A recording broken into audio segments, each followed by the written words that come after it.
Elsewhere today, nearly $90,000 worth of food delivered in carloads to Philadelphians who've been especially hard hit by the coronavirus. The donated food came from the Jewish Family and Children's Service of Greater Philadelphia.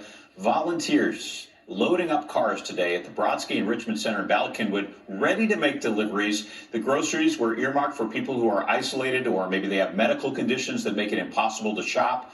The food was prepared in the Brodsky Center's sanitized kitchen and delivered without making any direct contact. So they're staying safe.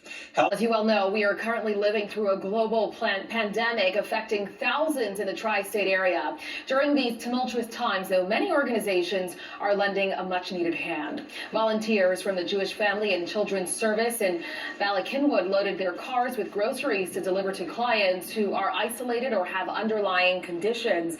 JFCS raised nearly $90,000 and partnered up with a whole food distributor for this venture.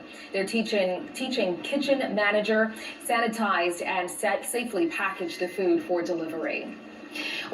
Volunteers today did their part to make sure the most vulnerable in Philadelphia have food during this crisis.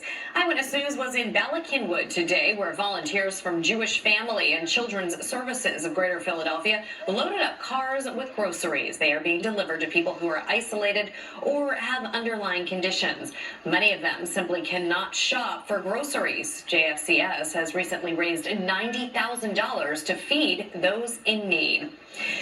Volunteers with the Jewish Family and Children's Service are doing their part to help those in need. At their Ballackinwood location, they're dropping off groceries for those who are homebound or have any pre-existing medical conditions. Volunteers drove into the parking lot, picked up groceries, and delivered them to families in Philadelphia.